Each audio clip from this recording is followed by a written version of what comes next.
যে ভালোবাসা মনের থেকে আসে ওইটা আমি বুঝি ভাই, আরো বুঝি আলগা নেকামি।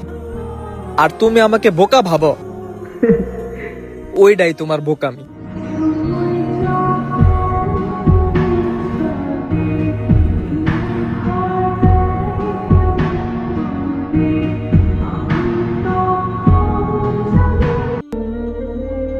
টাকা আজ আছে কাল নেই।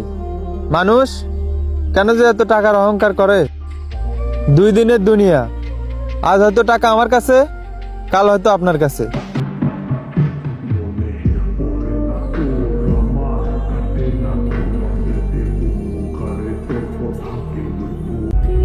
সবাইকে ভালোবাসা যায় না, আর যাকে ভালোবাসা যায় তাকে পাওয়া যায় না।